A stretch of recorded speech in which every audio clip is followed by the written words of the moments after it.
Hey everybody, welcome back to RPG Imagining. So I'm a little behind on videos right now, but this is video 2 of my Ghengis Khan report series.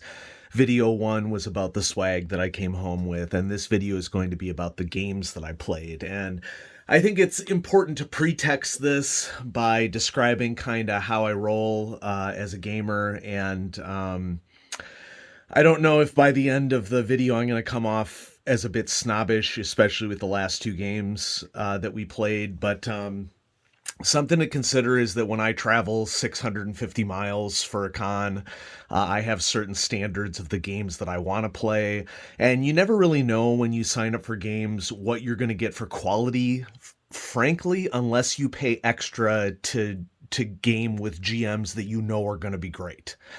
Or that have really, really good reputations.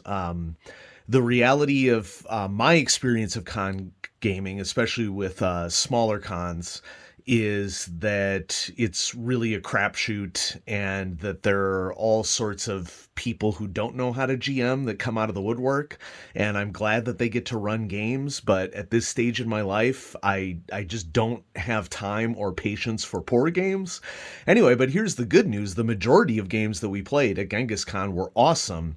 And part of the reason why they were awesome, I think, is because the GMs and the play groups were awesome in those groups, and then the quality tended to decline as the quality of GMs and players declined. So anyway, so I flew in Thursday night, and my buddy DJ, who is my best friend and who is my benefactor for many things gaming related, signed us up for Alien RPG, Eye of an Angry God, which I was really psyched to play. I've run Alien the RPG. I've never actually played as a player in Alien RPG, so I was super psyched about that. Unfortunately, the timing just didn't work out because my flight got in at like 6:15 as scheduled, and had I been able to walk directly to the pickup area at Denver International Airport and just hopped into the vehicle, we would have been able to make the game, because Ghengis Khan is not far away in Aurora, Colorado. Unfortunately, that didn't happen. There were long lines at the pickup area on that night, and so we basically scrapped the game. We got there at about 7:30, and are things not too far along? And it turns out that they had already sub players in, which totally makes sense. So we just chatted for the rest of the time. If I hesitate every so often, it's because I'm drinking coffee. Okay, because it's Friday morning. Okay, so then we get to Friday, which Friday morning we were super psyched about, because after breakfast, our first game was a game that we paid extra for to be GM'd by Luke Gygax. And this game was spectacular. And it wasn't spectacular just because Luke Gygax is a good GM. He was running his... I'm going to pronounce it wrong, Aurorix. But he has a particular setting that he's developing and is working on, and he ran one of the games with pre-gens for his setting. And it was great. He's a great GM. He was very judicious about making sure that everybody at the table felt involved. He handled the party being split for investigative purposes really, really well. He handled combat well. But it wasn't just Luke Gygax that made the game great. It was also the players. This was probably the best group of players that we had the entire con. And when people pay their way into games, you kind of never know what you're going to get. We happened to get a draw where people got into this game to have a great game, and everybody was... had both like a great mix of serious and working towards the objective, but also just having a great time. And the humor came out, and with the table sort of got divided by like the spellcasters on the left-hand side and the grunts on the right-hand side doing separate investigations. And it worked out really well. And then the party came back together, and It was just an awesome time. Where applicable, I will throw in pictures if I have them for these various games. And so as I'm speaking, hopefully the display in front of you will change periodically with the new pictures so that you can sort of get an idea of what was going on. But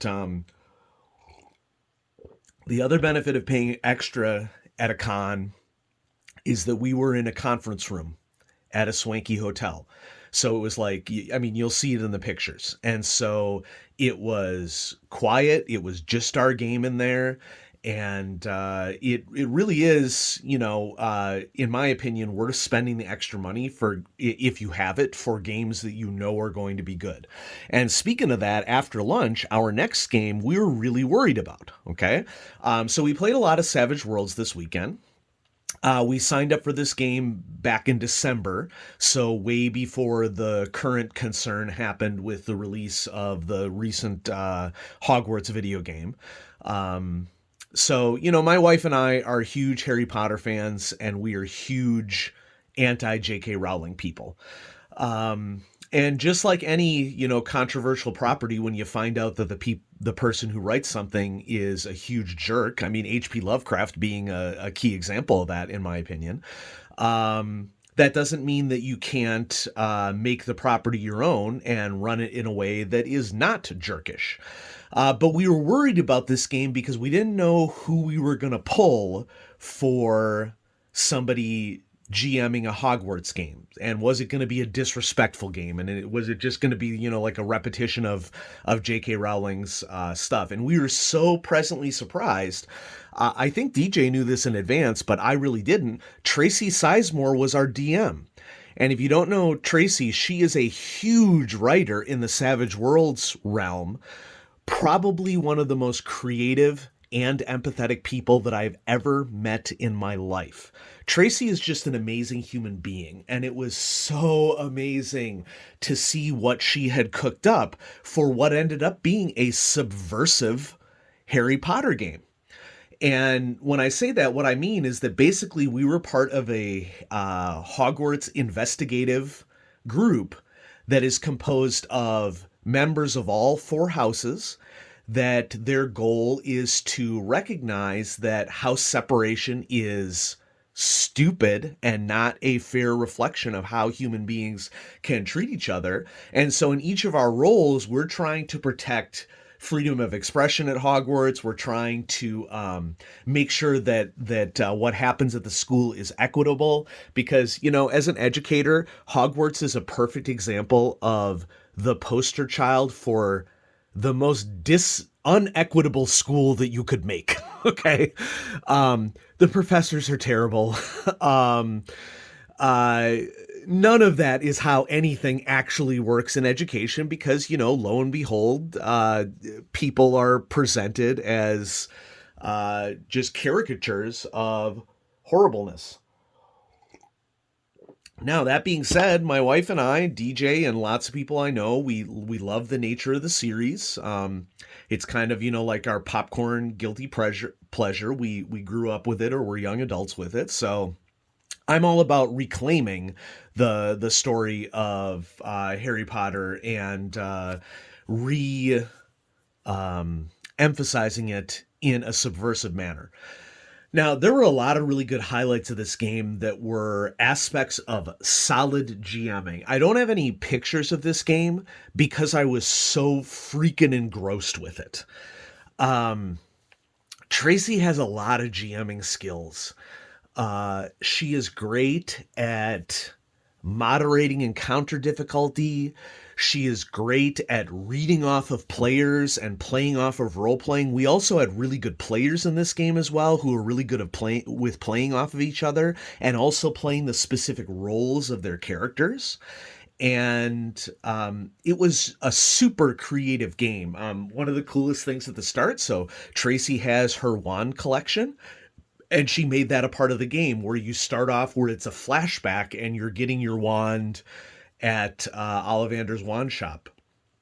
And then There were clue cards that were planned out that were really well done, where if something was a cue, it was something that you could be sure of as a player. And if something was a clue, you sort of were had more of a doubt and had to work it out. And the idea behind this is that at a con game, you really shouldn't be chasing red herrings at all. And so Tracy's attitude and approach to that as a GM is that this is a cue. You can trust that this is something that is true from a metagame perspective in the game world, so that you don't waste your time going down odd investigative paths. And that's a great move that would also work great for any style of investigative game. Call of Cthulhu, Blade Runner, it would work really well no matter what sort of investigation that you are doing. And so I was just super impressed with Tracy as a GM and as a game designer. Her wife, Boof, is also a hilarious role player. And so we just had a spectacular time at this game. And so we went in with moderated expectations and were pleasantly surprised. And guess what? This is not the first time that we get to game with Tracy or her spouse as we moved along throughout the weekend. So then there was a dinner break, and then we had Hazard Productions, D&D 1985 animated, and this was kind of a cool game because it was, excuse me, coffee. This was an example of a game that was based off of the D&D 1985 animated series, Dungeon Master. And so all the characters were present as were expected in the 1985 animated series. And so we played all the main leads. I was Presto. And the only frustrating thing about it is that Presto's hat in the game indeed worked exactly as it did in the TV series, which means that I rolled on a table and all of the options sucked. Okay. So it's kind of odd because I was hopeful that, that pulling things out of the hat and role-playing it would be rewarded mechanically, and it just happened to not be. It was more focused on the story.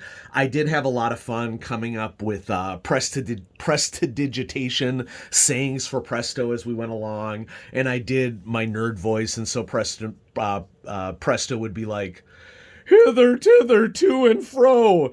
Hey there, hat, produce some glow." And, I just, I really tried to riff off of Presto pulling stuff out of his hat. But ultimately then, for the rest of the time, I just ended up casting Lightning Bolt because this was a 5e game, and we were, 8th level characters. And so if you have access to Lightning Bolt, you have access to Lightning Bolt. But it was a fun game. It was run by Drew. You'll see pictures or have already seen pictures as I throw them into the video here. Amazing terrain and lighting setups with sound accompaniments and a real multimedia presentation of role-playing. DJ didn't like this game as well as I did, I don't think. I mean, I would rate it a mid-range game, basically. But that's also part of the reason why you go to cons, to have fun experiences. Then after that, this is late at night on Friday, we had the game designers party, and basically you lined up in the hallway outside of the lounge room where everything was, and you shook hands in a long line of all the designers who were at the con. And, got to talk to them for a brief period of time. And then after everybody got a chance to go through the line, it was more informal, and there was an open bar and really good food. But socially, it's not so much DJ and Mai's jam, and so, I can see how it is for game designers. Some people are coming from overseas. Some people are traveling long distances just like we did. And so they'll see game designer friends that they know. And so they'll talk to their game designer friends. And you really kind of have to be adept at moving into conversations without making it a making it seem like you're stealing a conversation away from somebody else. So it was cool being in the environment. Really good food, drinks, but it was a late day, and so we turned in at about 12:30, in preparation for the next day, and that was the right plan. So Friday was a great day. We had great games, great start to the con. Okay, Saturday after breakfast. Oh, by the way, I should probably point out that Genghis Khan this year and last year was at the Hilton in Aurora, and it was a really swanky hotel that had a full restaurant, and the restaurant was staffed really well and had excellent food. They also, of course, had caterers with booths set up in which you could get, like basic stuff. But even the basic stuff was okay. I mean, they had hot dogs, they had hamburgers, but they also had like chili, and which was really good, really well seasoned, I thought, and quality ingredients. And they also had like tortilla soup, salads, a whole bunch of whatever you would want to eat, was there on a limited scale. And so that was nice. In the morning, we had Dungeon Crawl Classics, Sailors on the Starless Sea. And I was really looking forward to this because this is number 67 in the DCC catalog. It's one of the first games that Harley Stroh published for Dungeon Crawl Classics, and it's been reprinted multiple times, and the copy that I have is a more modern printing that has like glossy letters, metallicized letters along the top of it. And it's designed to be a meat grinder, so you go in with like multiple level 0 characters representing you being part of a town. Coffee good. And so we went in with 4 characters. It was just 3 players, DJ and I and another guy, and we had a good time. 3 of my characters died, pretty much spread out over the 3 main encounters of the module that we played. And then one of my characters survived to the very end with 1 hit point. And then I also had 3 additional characters that had been brought in that were all slaughtered. And so I have my copies of those somewhere. Let me just see if the folder is easily accessible here. The folder is, oh wait, I got it. So this will be a fun little addition here. So I have a lot of my characters, and in classic DCC fashion, our GM had the stamps for cause of death, and so this one was punched in the face by a Beastman, and so that's just another. I'm a big believer in irreverent role playing, especially some of the time. At a con, when your goal is to just be there and have a good time. And so that's exactly what happened at that table. I would call it a medium quality game. Our GM was experienced, and he did a good job running it, and he was very efficient with the use of miniatures and making sure that everybody knew what their miniatures were all about so that we could track them on the board. But at the end of the day, Sailors on the Starless Sea is a meat grinder. Now, that being said, Harley has written some really interesting mechanics into this scenario. And I would recommend this scenario to people, even though it is a meat grinder, because a lot of the time, what makes Dungeon Crawl Classics beautiful is that baked into DCC are 2 key ideas, I would say. One, that you should be rewarded for using equipment creatively. And 2, you should be rewarded for thinking up creative solutions to problems. Okay? So, yeah, there are a lot of enemies and we do a lot of fighting. Those battles were very, very rapid, which they should be. But also, there were also instances for us to use our brains and think about what something could mean. And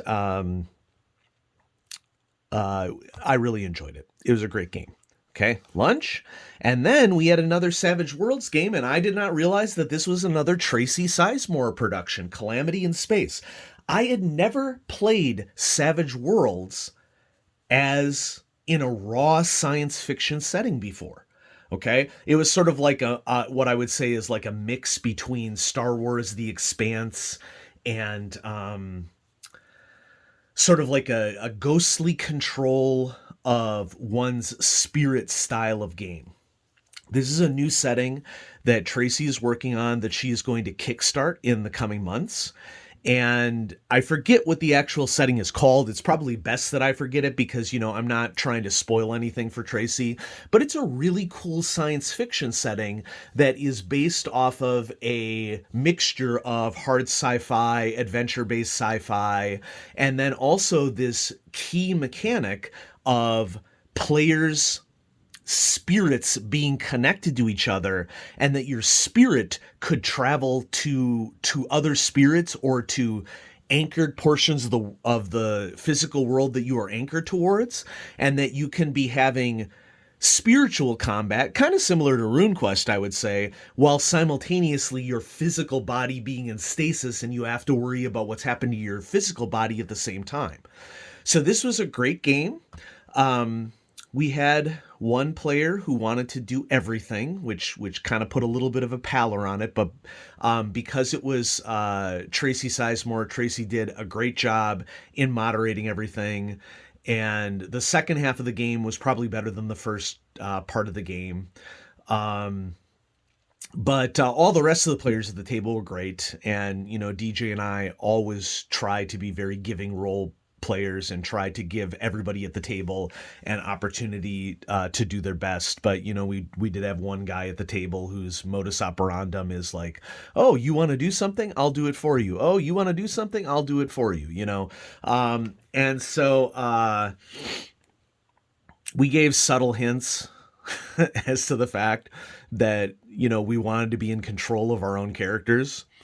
And, when you're at a table with strangers for the first time, you don't want to have to be the guy who calls somebody out on something because, it isn't just our fun, it's other people's fun at the table, and you don't want to blow it up just because you're not having fun.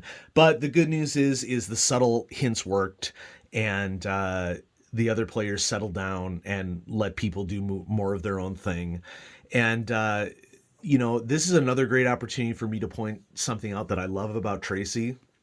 And that is that the games she writes are narratively well designed from a character empathy perspective. And Tracy's games are written so that you actually care quite deeply about the NPCs that exist in the world, and that you are rewarded for taking empathetic actions towards NPCs and other characters. And you can tell that this is important to Tracy too. And so I have become a huge Tracy Sizemore fan. I'm going to be buying any of her stuff when it's released. I'm definitely going to be backing it's something like starts with an H sector Kickstarter when it releases for Savage Worlds, because this is going to be probably what I would consider to be a top setting for Savage Worlds. And I've examined quite a few settings for Savage Worlds. A lot of them are interesting to me. A lot of them are not. And so there you go. Okay. Dinner time, which we were kind of, were we in a rush on Saturday night for dinner? I couldn't quite remember.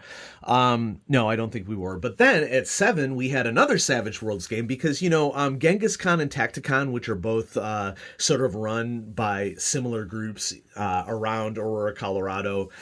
This is a big Savage Worlds area, and it used to be what was called Savage Saturdays. And, I don't think it was called that here. But we're used to playing lots of Savage Worlds on Saturday at these cons. This has been the first time I had been to Ghengis Khan, period, and the first time that and the most recent time that I had been to a Colorado con since 2015. Because from 2016 to before right before the pandemic, we basically ran our own yearly con. This one is called Insert Coin, and it was run by another very well-known editor of Savage Worlds. And so here's my copy of Adventure Edition, and I got it signed by Tracy and by her wife Boof. And then this is the gentleman that ran our game, and I played a unicorn in this insert coin game, and I'll explain why that is here in a little bit. But let me just go here and see if I can figure out who we're talking about here. I want to say that the game, let's just double check here, was run by Carl Kiesler, the layout artist for Adventure Edition. Don't quote me on that. As I'm scanning the names here, I might see the one, but I remember that there was alliterative naming with the guy, that it was KK. And so, you know, we can see a KK here, so I'm pretty sure that that's the gentleman. But yeah, it was a good game. So what he had done, and he's working on his own setting for this, is he had come up with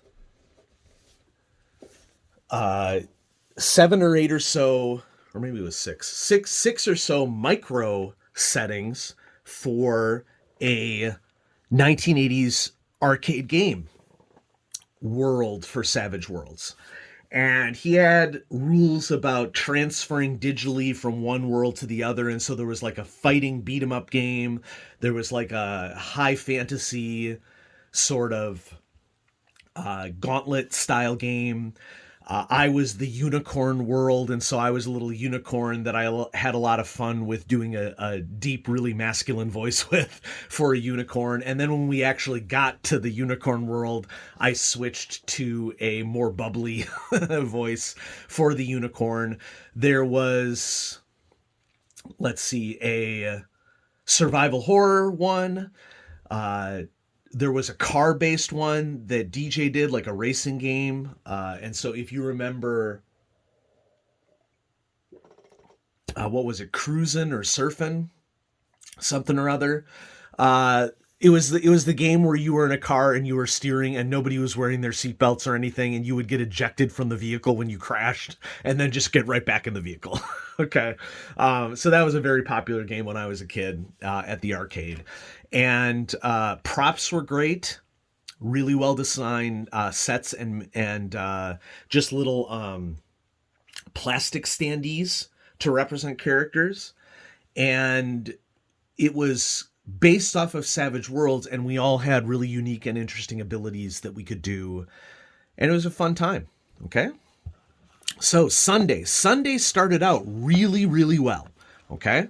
So breakfast, you know, at the normal time. And then there was a seminar with Luke Gygax and Bruce Cordell. And for those of you in the audience, you know, I mentioned Luke Gygax before.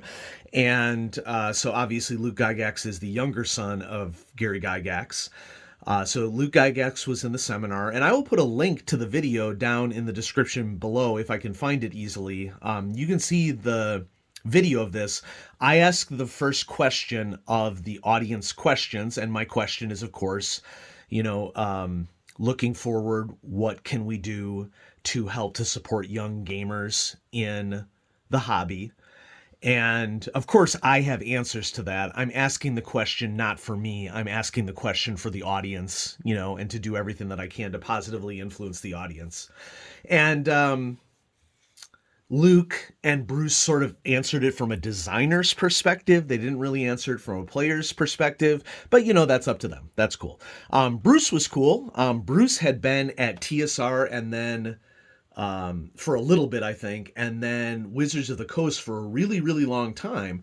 And Bruce was involved with, I want to say that his first supplement for Wizards was Gates of Firestorm Peak, which I'm actually reading right now. The idea behind it was when 3rd edition started, there was this Advanced Dungeons & Dragons player's option guide that basically made the game even more crunchy than it was. And Bruce Cordell wrote Gates of Firestorm Peak with the idea that he was charged with giving options for these mechanics in the dungeon.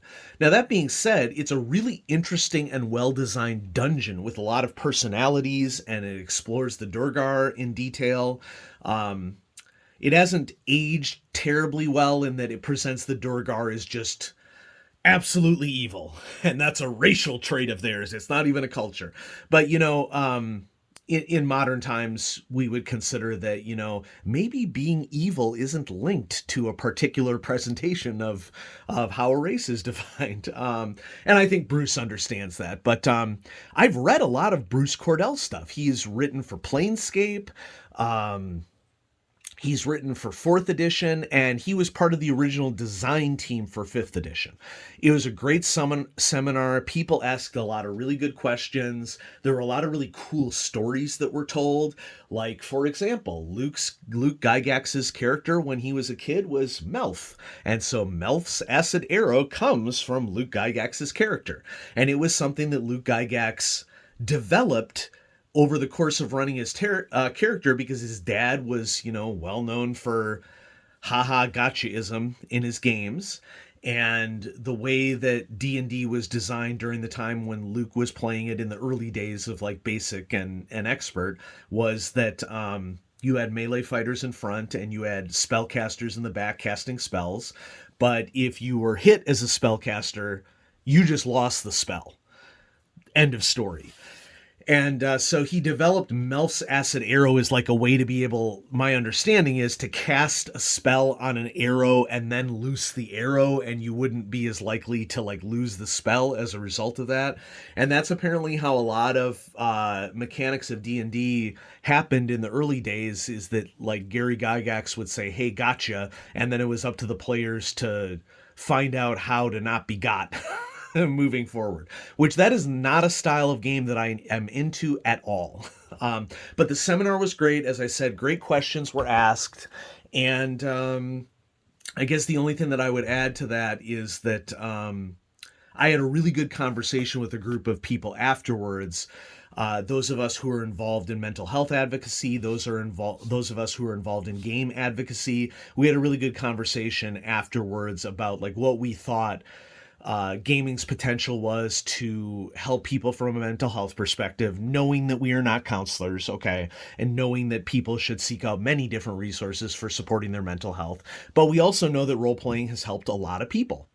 And so we had a great discussion about that as well. And so Sunday is kind of where the spit hits the fan. Right. So afternoon on Sunday, we had a GUI Cube Productions 5e game called Blood for the Con. And actually, we think we might have sat down at the wrong table for this one, because what we signed up for and what happened in the game wasn't quite the same thing, which is fine. We don't really care.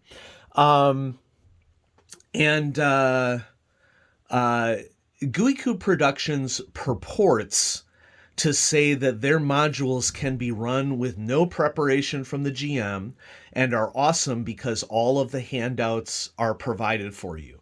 And let me tell you, as an experienced GM and as a Call of Cthulhu player, it does not work in any way, shape, or form. Now, granted, this is Sunday, okay? And so when you get to Sunday, you run into the problem of people being tired, okay?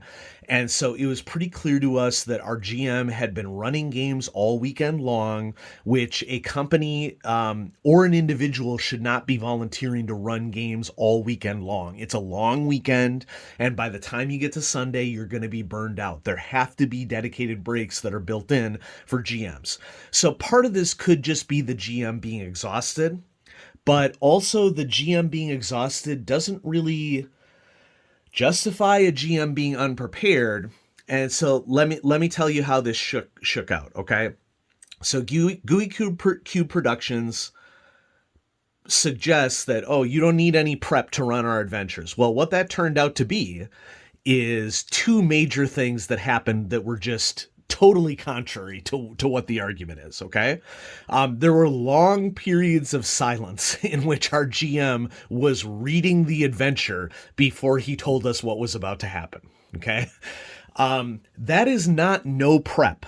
And, I am very serious about not looking behind the screen, so to speak, when a GM is running a game. I respect the fact that there should be a separation between players and GM. And a lot of the time I have to deliberately look away, So, that because it's just presented out there like in front of your face and your eye line happens to catch something.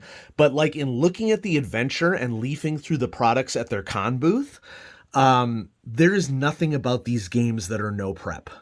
Okay, let me tell you. In fact, this was a perfect example of what happens when you don't prep a game. Okay, now, second big thing that they claim is our games are amazing because we have all these handouts. And they do have all these handouts. Okay, and the handouts look okay. They kind of look like they're digital art. Now, I don't know the extent to which it's digital art versus real artists doing digital art, so I'm not trying to throw Gooey Cube Productions under the bus with regards to their art style or anything like that, or their perspective on ethics in art. But this one adventure that we were going to play, which was like an adventure style, thing, had like 40 handouts. That is not an exaggeration. So guess what the time was spent for the GM whenever he had a handout, which was awesome.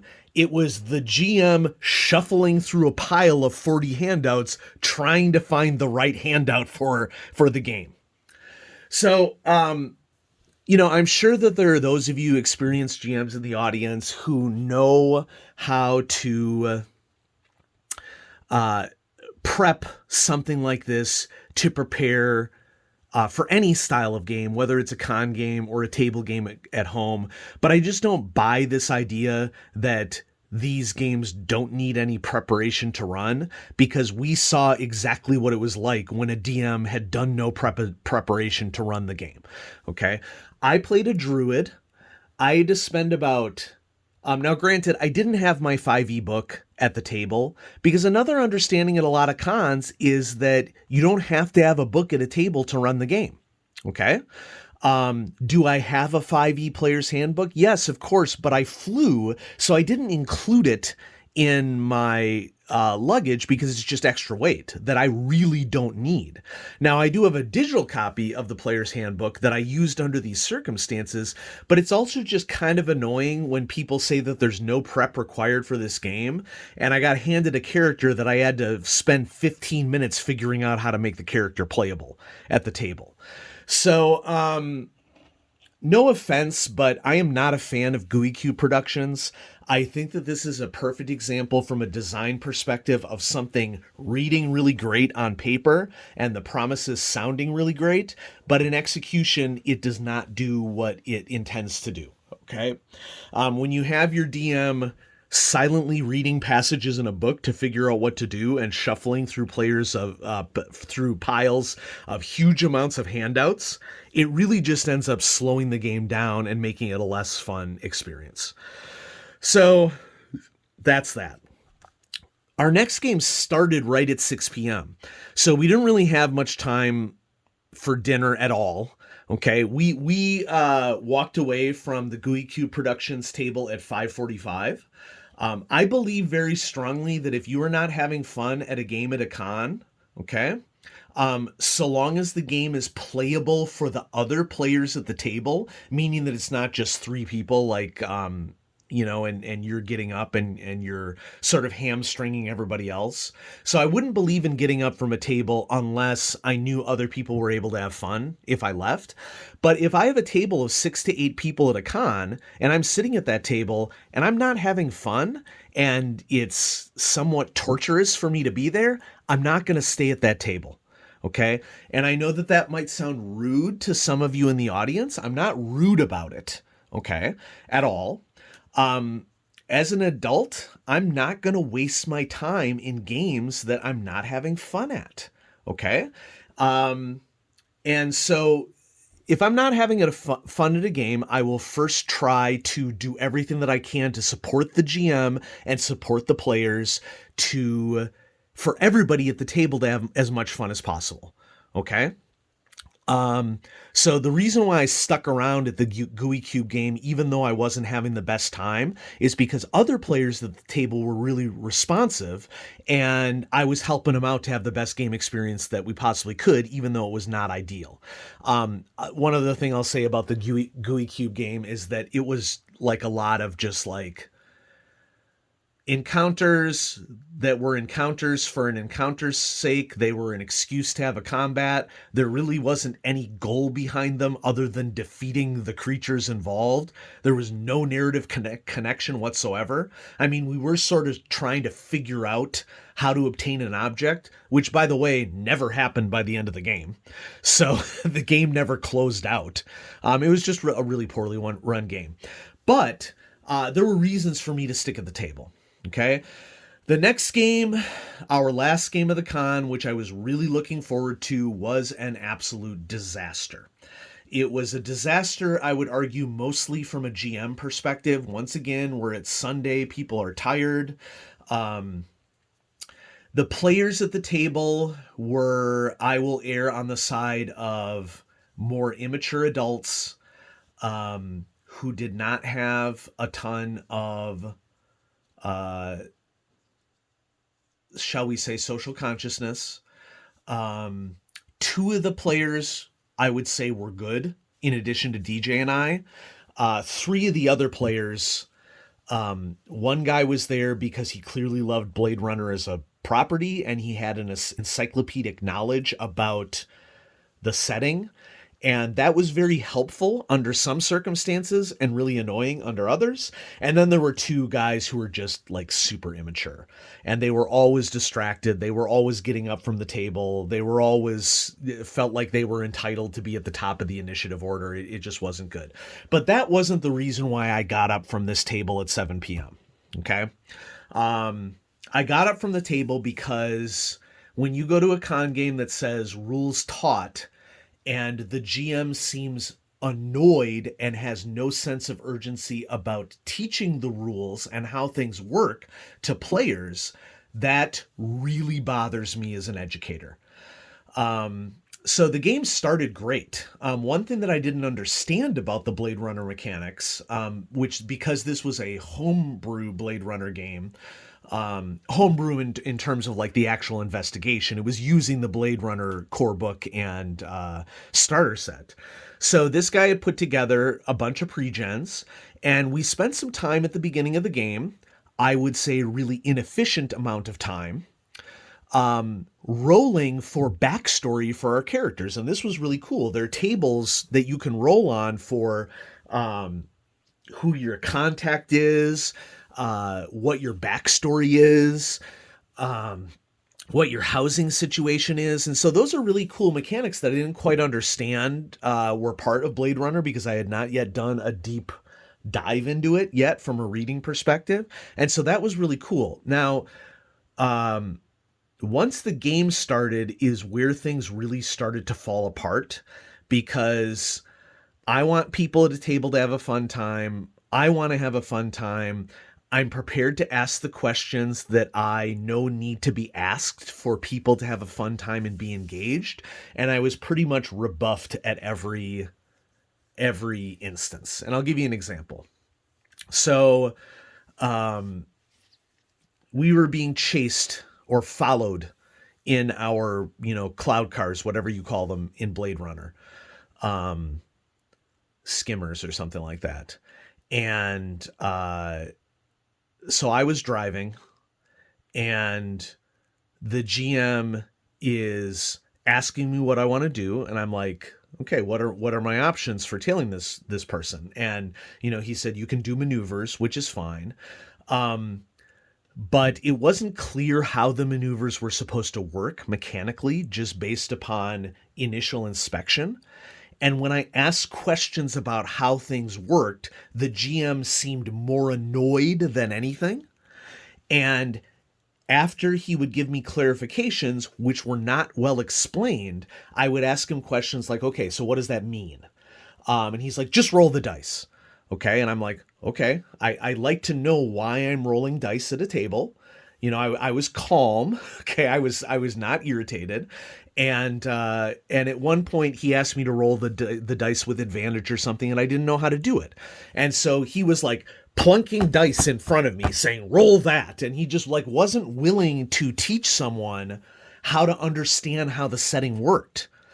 And as an educator, there is nothing that ticks me off more than someone who is trying to learn someone and someone approaching it with frustration. Now, this is a con game. This guy is apparently a liaison for Free League in the United States. And if you're going to run a game that says rules taught, folks, you have to be willing to teach the rules. So I just kept getting frustrated because I felt like I was being blamed for not knowing exactly how the mechanics worked in the game. Doesn't matter whether those were the intentions. So basically texted DJ understood. I faked an emergency. I went back. I got dinner. I had a great dinner at the restaurant of the hotel, and I just hung out in the room and read game books. And honestly, that was a better use of my time and a more fun use of my time than continuing to sit at that table. DJ stuck the game out, and well, guess what? It was horrible. He described it as a dysfunctional group of players and a dysfunctional GM. And, you know, I think one of the big challenges of going to cons is that, like, people don't put a lot of forethought into schedules and what happens near the end of a con and, you know, Sunday night when everybody is tired. And so there it is. So the con did not end game wise on as good of a note, but it ended really positively on our classic breakfast reflections that we have. And so I'll show you the questions that I asked DJ while we were eating breakfast, you know, because, you know, we try to make an event out of going to cons and having like fun, reflective period in which we decide what was our favorite game, what was our most surprising game, positive, who is our favorite GM, our most surprising GM, positive, what was our favorite character to play. By the way, in Luke Gygax's game, sorry about the camera shake, in Luke Gygax's game, I got to play a centaur barbarian, and that was just a really cool character to play because I got to do the clip clop sounds, you know. I try to emote as a player whenever possible. Favorite player to play with, most surprising product, favorite Gygax or Codell story, venue rating, you know. And so those are some examples of questions that I asked DJ. In case any of you are curious as well, here's the notes that I took during our Gygax game. If I am taking notes during a game session, it means that I'm into it. Okay, so I took very few notes during the Gooey Cube Productions game. I did not take any notes during the Blade Runner game. I took a ton of notes during the Gygax and Sizemore games because I was really into it. And, you know, I wanted to make sure that I had my information all out. And folks, part of being a supportive player at a table is that you write down the details of what the actual name is of the player and who their character is so that you can, you know, address them from a role-playing standout. You're not just addressing them as, hey, you player or something. These are just respectful things that players at a table can do to make a game session awesome. And part of the reason why the Gygax session was awesome is that everybody else at the table was doing the same thing. You know, everybody at the table wanted people to have fun, and so we all had fun. So here's some of the rest of the notes that I took during the weekend. During one of the games, I joked to DJ that I was socially tanking one of the players for him because the player was a little excited and what one could define as, you know, a little annoying, especially for DJ's taste. And so I socially tanked that player for him. Yeah, so here you're going to see like a lot of combat related stuff because this was... this was all Gygax game. Wait. This was a different game. This was the DCC game.